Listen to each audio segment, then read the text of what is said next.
Kita memang harus hati-hati dengan politik baliho. Para politisi harus sangat hati-hati dengan politik baliho. Politik baliho itu mahal. Biaya pembuatan dan pemasangan baliho itu mahal. Bahkan bisa sangat teramat mahal. Tapi hasil dari politik baliho ini masih bisa dipertanyakan. Tidak ada bukti kalau politik baliho benar-benar efektif. Kalau tidak percaya nih, kalian tidak percaya. Kalau tidak percaya, maka bertanyalah kepada Mbak Puan Maharani, Pak Erlangga Hartarto, Mas Agus Yudhoyono, dan juga Cak Muhaimin Iskandar. Kita masih ingat bukan? Kita masih ingat kalau tokoh-tokoh politik tersebut sangat getol memasang bukan saja baliho, tapi juga beriklan di billboard raksasa di berbagai kota. Pemasangannya masif di titik-titik strategis. Tapi apa yang terjadi? Apa yang benar-benar terjadi? Faktanya, elektabilitas para politisi tersebut tidak beranjak naik di hasil-hasil survei. Umumnya nih, hasil survei mereka masih di kisaran 0, sampai 2. Ini benar-benar hasil yang sangat mengecewakan dibandingkan investasi besar, investasi sangat teramat besar yang sudah ditanamkan. Makanya kalau sekarang ada pasukan siluman yang secara rapi, masif, dan terorganisir memasang baliho-baliho PSI, baliho Mas Kaisang, Eyang Prabowo, dan juga Mas Wali, Mas Gibran.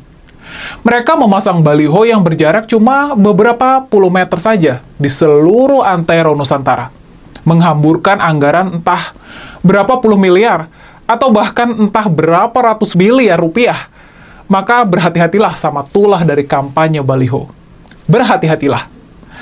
Masa lalu yang tidak terlalu lama sudah membuktikan. Pemasangan baliho dan billboard, apalagi kalau dilakukan secara berlebihan, dilakukan secara sangat masif, itu malah bakalan membuat masyarakat muak. Masyarakat akan menolak. Makanya, wahai Pak Presiden, berhati-hatilah dengan strategi politik baliho anak-anak Bapak. Oke, kembali lagi di channel MD 2045, salam inspirasi, salam NKRI, harga mati. Nah, teman-teman sudah mendengarkan sedikit edukasi dari Rini Bedoyo mengenai baliho yang dimana sekarang ini viral di media sosial, yang dimana baliho Ganjar dan Mahfud dicopot. Tentunya teman-teman sudah mendengarkan sedikit apa yang disampaikan oleh Rini Bedoyo mengenai baliho tersebut, bahwa baliho Ganjar dicopot oleh Satpol PP atau tim dari Prabowo Subianto, sehingga baliho Prabowo dan Gibran dipasang. Saya heran, apakah ini bukan kecurangan dalam kontestasi di pemilu di tahun 2024 ini? Tentunya menurut saya ini adalah salah satu kecurangan. Sebenarnya sah-sah saja ditaruh baliho, mau baliho Ganjar, mau baliho Anies, mau baliho Prabowo Subianto, tentunya sah-sah saja.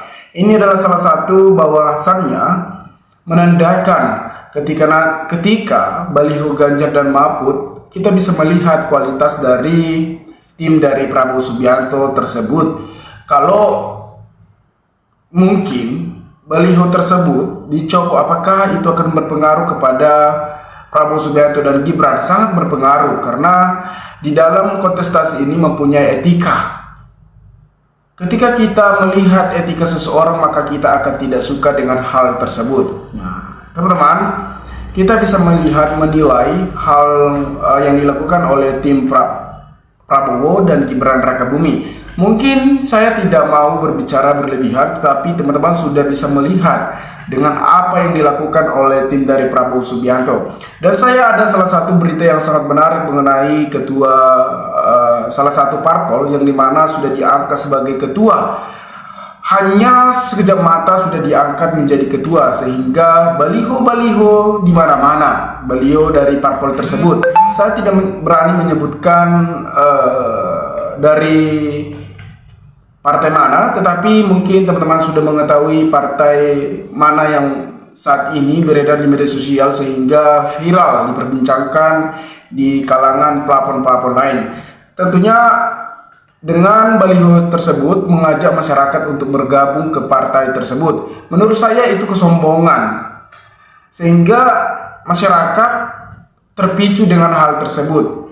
Inilah salah satu yang terjun ke dunia politik secara tiba-tiba sehingga tidak tahu dengan peraturan-peraturan etika dalam berpolitik, teman-teman. Jadi menurut saya mungkin inilah kualitas dari mereka sehingga mereka berani untuk memasang baliho di mana-mana. Sedangkan ya mungkin menurut saya sah-sah saja, tetapi jangan ada kecurangan dalam kontestasi di tahun 2024 ini agar masyarakat damai dan tahu siapa yang akan melanjutkan program-program Pak Jokowi di tahun 2024 sampai 2029. Ini informasi yang sangat menarik. Viral baliho Ganjar Mahfud dicopot Satpol PP, poster Prabowo Gibran dipasang polisi. Nah, ini sangat menarik, teman-teman. Mengapa baliho Ganjar dicopot? Apa yang ditakutkan disebut-sebut sedangkan terjadi? Alat negara digunakan untuk mendukung salah satu capres dan cawapres.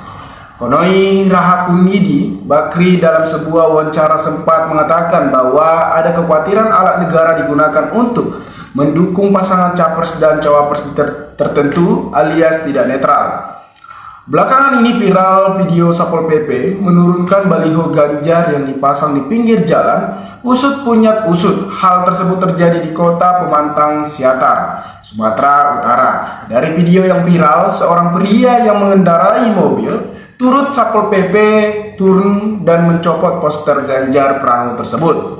Update terbaru, pemimpin partai politik pengusung Ganjar Mahfud di kota Pemantang Siantar dikabarkan telah mendatangi kantor Satpol PP di Jalan MH Sitorus. Mereka datang usai Ganjar Pranowo meninggalkan kota Pemantang Siantar. Tiba kantor Satpol PP, para pemimpin parpol tidak mendapati satu pun pejabat Satpol PP di sisi lain. Polisi pasang baliho Prabowo Gibran pada waktu yang hampir bersamaan. Viral juga dugaan keterlibatan polisi dalam pemasangan baliho Prabowo Subianto Gibran Rakabumi di Jawa Timur. Menurut siaran pers Koalisi Masyarakat Sipil untuk Pemilu Demokratis, dugaan kuat pemasangan baliho Prabowo Gibran yang dilakukan oleh polisi karena ada instruksi dari atasan menambah panjang masalah baru dalam pemilu demokrasi. Informasi beberapa sumber media massa yang menyebut pemasangan baliho Prabowo Gibran yang diduga kuat dilakukan oleh polisi di Jawa Timur. Media Indonesia 11 November 2023 membuktikan terjadi kondisi ketidaknetralan polisi dalam proses pemilu. Bunyi rilis Koalisi Masyarakat Sipil untuk Pemilu Demokratis, meski sudah ada konfirmasi tidak adanya keterlibatan polisi dalam pemasangan baliho Prabowo Gibran. Akan tetapi, hal ini sudah menimbulkan kegaduhan. Koalisi Masyarakat Sipil untuk Pemilu Demokratis bahkan telah mendesak kepada PASLU, Komnas HAM untuk menyelidiki dugaan kuat pemasangan baliho Gibran oleh polisi di Jatim karena hal itu melanggar undang-undang dan tidak bisa dibenarkan dengan dalih dan alasan apapun. Kepada masyarakat sipil, mereka juga meminta untuk merapatkan barisan melawan segala bentuk kecurangan dalam pemilu dan terus menjaga serta merawat demokrasi yang semakin hari semakin mengalami kemunduran. Nah, teman-teman, kita bisa lihat bahwa ketidaknetralan seharusnya kan kalau oknum ataupun polisi tidak ikut campur dalam pemilu di tahun 2024 ini. Mereka seharusnya sebagai wasit ataupun sebagai pengaman dalam pemilu di tahun 2024 ini, bukan sebagai pemain. Tetapi katanya bahwa polisi tersebut mendapatkan instruksi dari atasan. Ya, sah-sah aja mungkin anak buah melakukan karena instruksi dari atasan karena mereka merasa takut. Tetapi kalau ini adalah salah satu kecurangan dalam pemilu ini, bagaimana nanti demokrasi kedepannya akan mengalami kemunduran, teman-teman. Jadi mungkin teman-teman lebih paham, maka berikanlah tanggapan teman-teman di kolom komentar agar kita bisa saling tukar pikiran satu antara lain. Salam inspirasi, salam NKRI, MD 2045 melaporkan.